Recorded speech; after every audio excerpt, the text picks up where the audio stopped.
Okay, guys, welcome to the presentation on electric vehicle charging for fuel stations. I'm Johnny from Eco Geek company, and I'm just going to roll through a short presentation to explain who we are, what we do, and what we advise for fuel stations looking to dip their toe in with assisting electric vehicle chargers or rollout of chargers across New Zealand. Right, so let's get into a slideshow. Okay, as I said, I'm from Eco Geek company and we specialise in clean tech for facilities. We're here to help people adopt cleaner technology wherever it suits them best. So something we do a lot of is solar PV design and simulation. So we do basically PV modelling and feasibility studies to find out whether PV is financially worthwhile for many businesses and sites to adopt. This will become very profitable for fuel stations to adopt, and I'll explain why later on. The other thing we do is energy efficiency services, and one of which is lighting audits. So we do a lot of LED relamping projects to help places reduce their overheads, reduce maintenance costs, and reduce peak demand charges. So LEDs are far more economic now and are kind of a no-brainer. So we do that for large facilities. We also do building fine-tunes to help large building operators reduce operational costs, improve comfort, and reduce energy wastage. So we tune up a lot of building systems and HVAC systems to try and get people operating as smoothly as possible with the lowest possible bills. And the other thing we do, this is our main core focus, is electric vehicle planning and strategy. So we help companies, organisations of any shape and size plan to change its fleet to electric. We look at infrastructure and provide advice on planning for in-ground services for electric vehicles and what sort of charging equipment to choose. And we also run an automated billing and access platform where any site can collect revenue from those chargers using our system. It's fully automated and we manage the process for them. So here's a quick view I just wanted to highlight quickly about New Zealand's energy. So if you see the large piece of the pie there, which is the energy use in New Zealand and the CO2 emittance from that. So this is kind of what's driving the government's incentive to put in 64,000 EVs by 2021, or approximately 2% of the New Zealand vehicle fleet. From now on, any government fleet vehicle has to be electric, and many corporate fleets are now following suit, such as Westpac and other banks. They're going solely electric as they've seen the benefit from doing that. This is our sources of energy as a country, and you can see we import oil and oil products, and most of that on the other pie is used as domestic transport energy.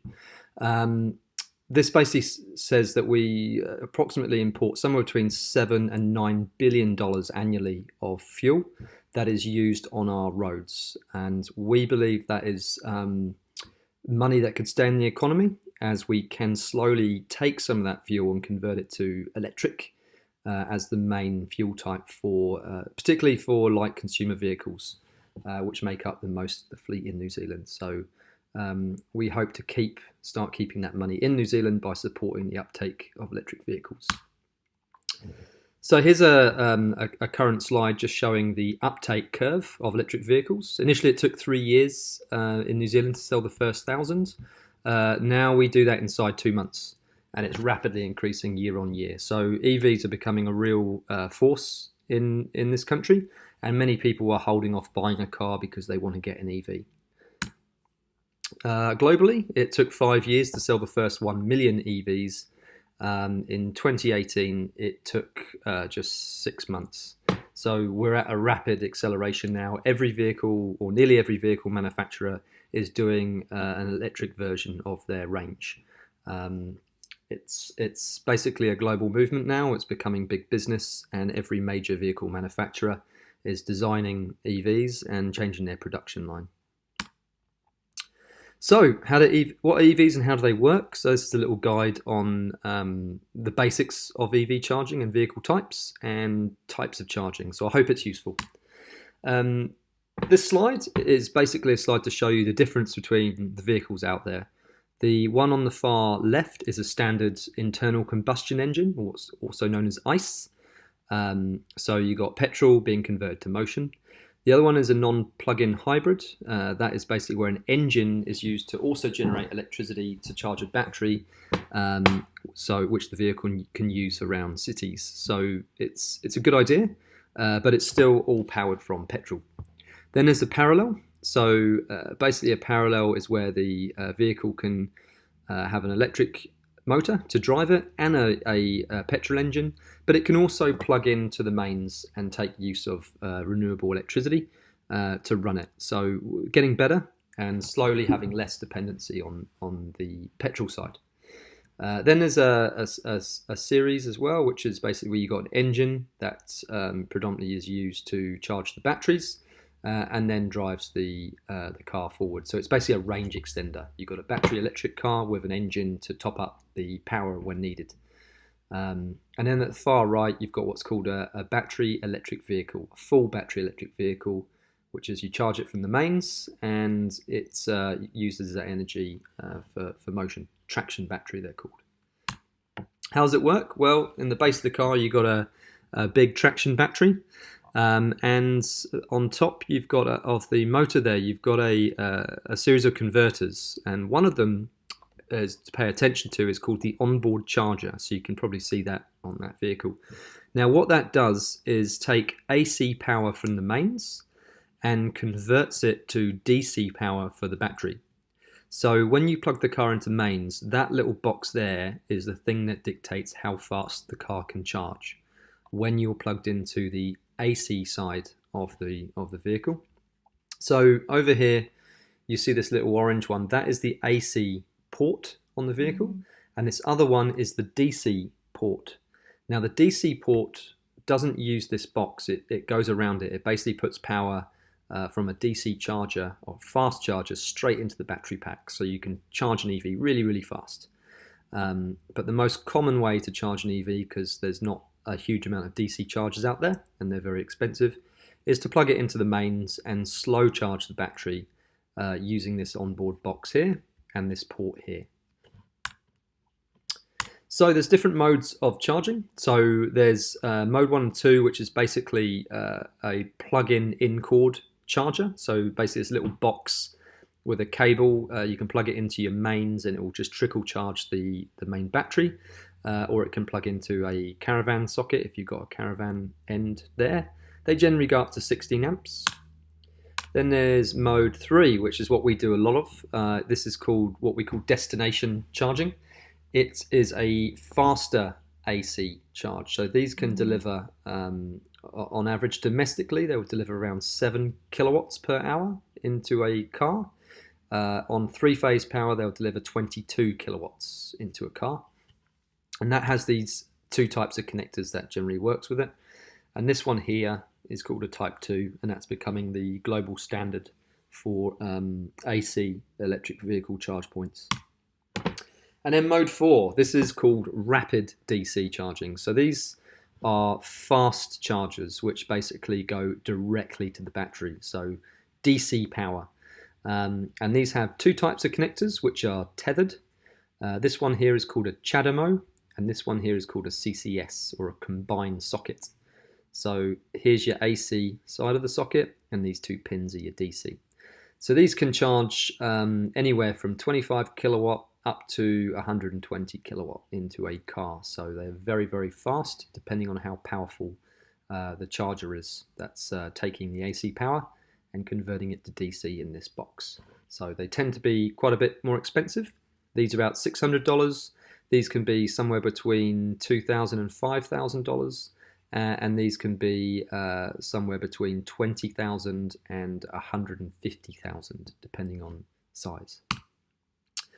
Looking ahead, what are the risks that EVs pose to New Zealand and to other countries?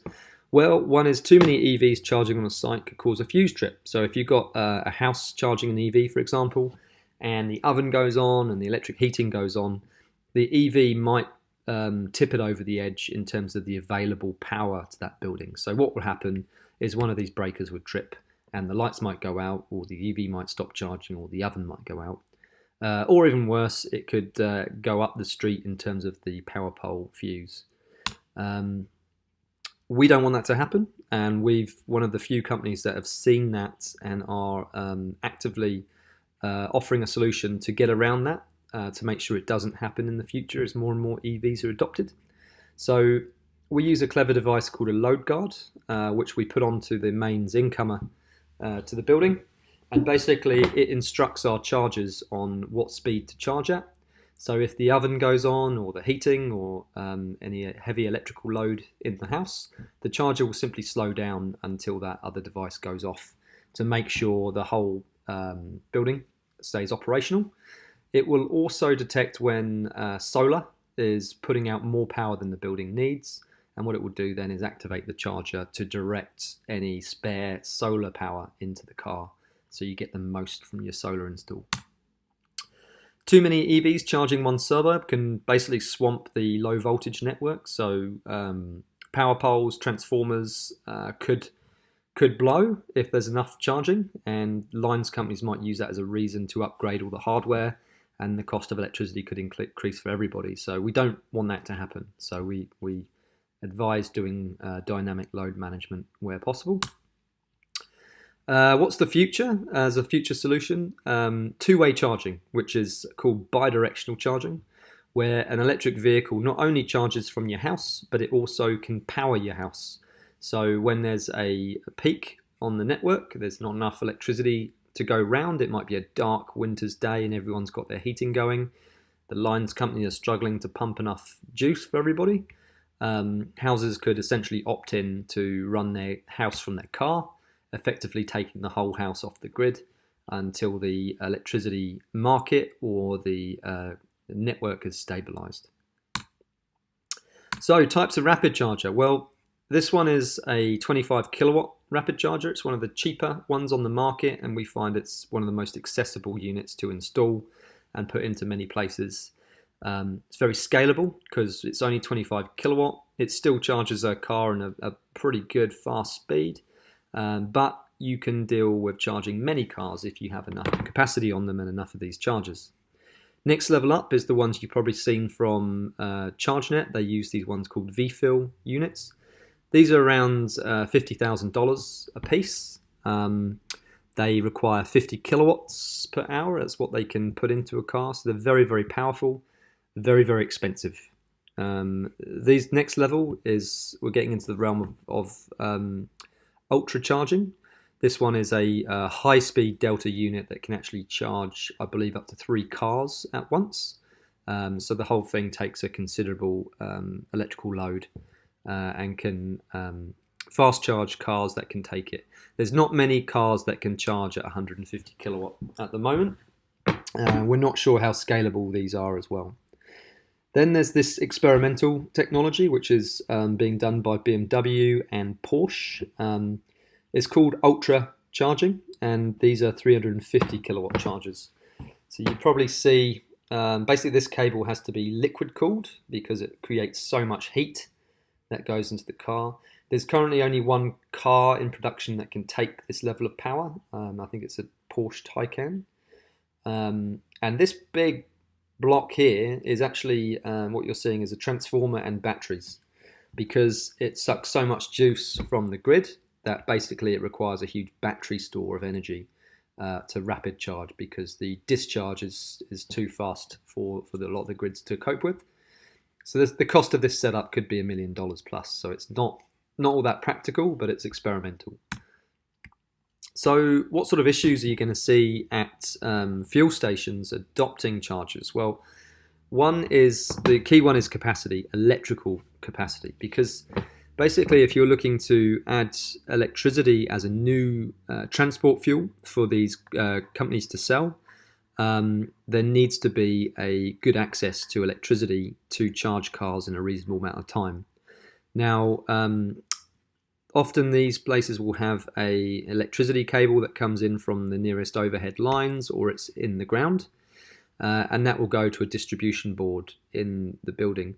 Now that cable, the thickness of it, is what limits the available voltage on this building. So it might have only been designed to power, fridges, the fuel pumps, lighting.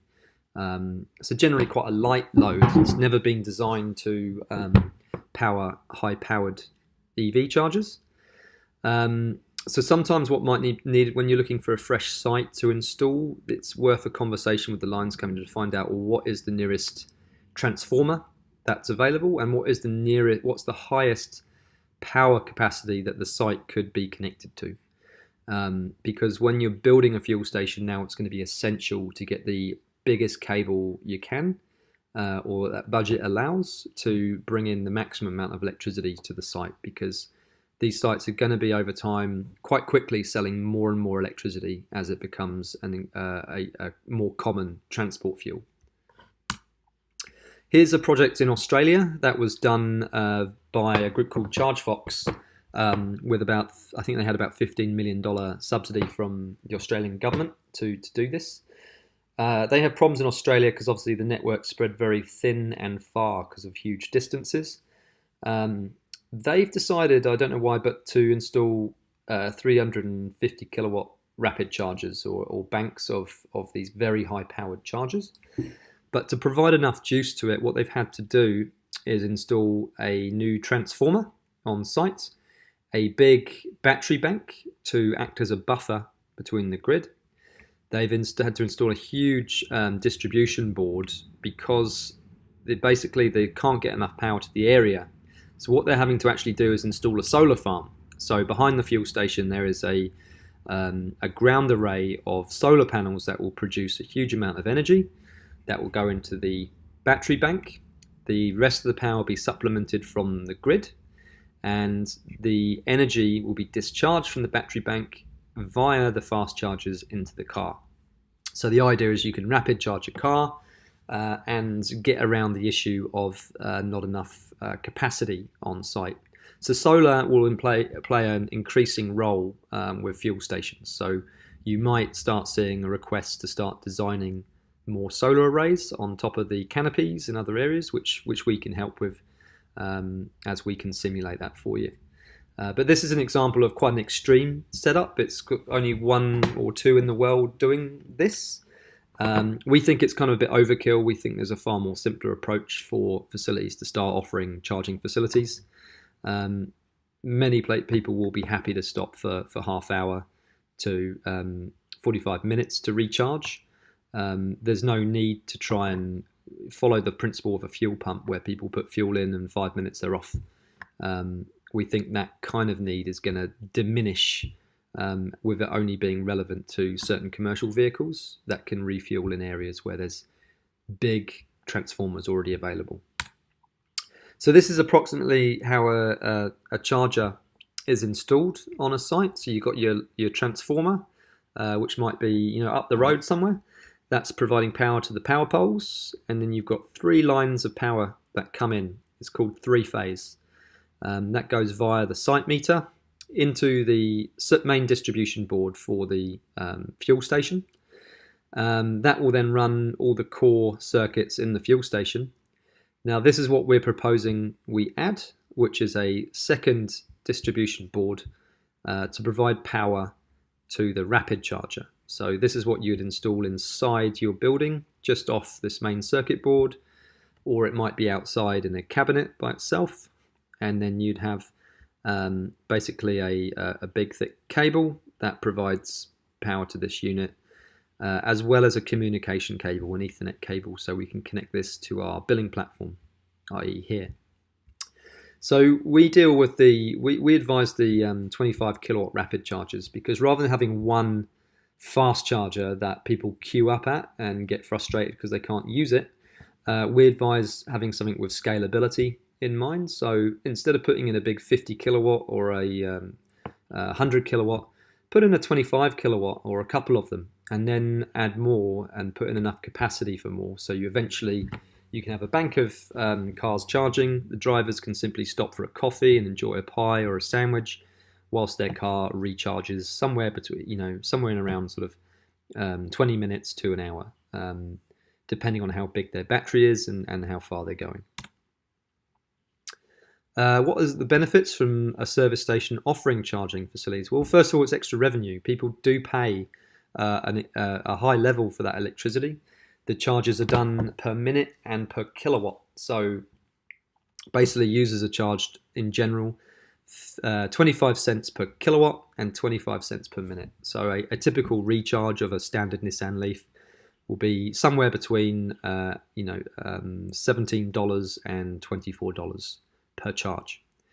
You have a stable supply price of fuel. It's electricity that you're buying or producing on site, so you can have a constant there to work from, which is always good.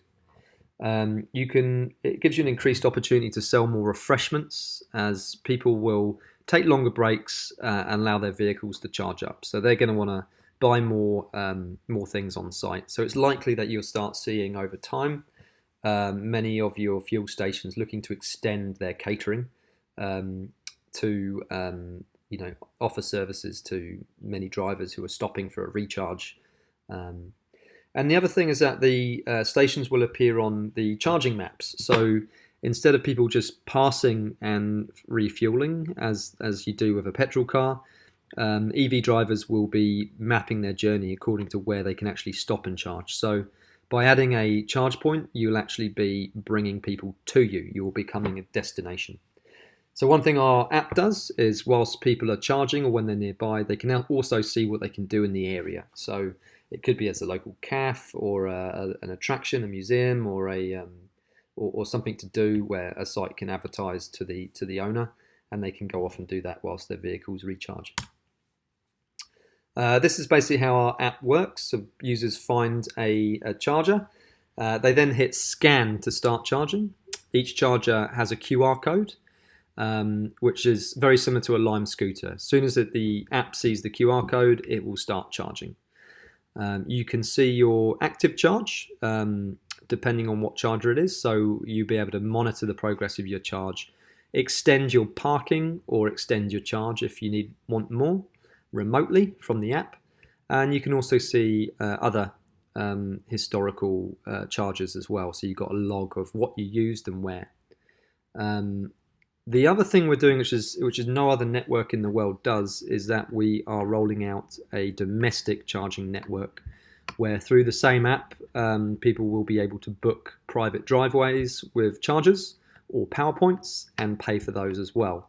So it becomes a super convenient app to find charging where you can park for the day and go to work. You rent someone's driveway or a spare parking space, leave your car charging there.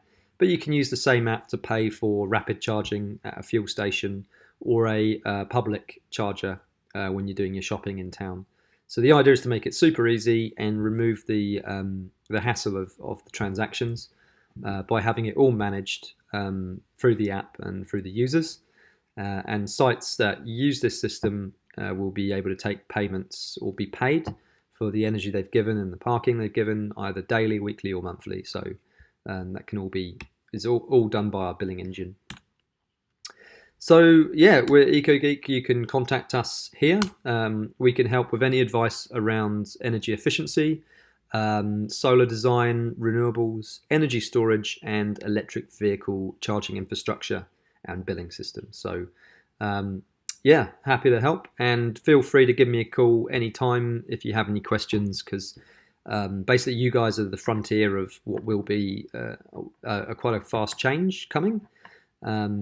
And I believe that many fuel groups, as you work, will be wanting to get on board and start diversifying their fuel range. So they'll be offering diesel, unleaded, and electricity. And slowly, I believe a lot will start seeing themselves as energy companies rather than just petrol companies. They're going to play a crucial role in the future. They will also play a really big role in actually helping New Zealand tackle one of its largest emissions, which is vehicle emissions, which account for nearly 40% of all of New Zealand's total emission profile. So changing to electric makes sense for New Zealand, particularly because it has a lot of renewable energy, and we think you guys and the fuel stations you work for are pivotal in that happening, and we love to do our best to assist and be there to support you to integrate these solutions for your customers. Okay, thanks very much.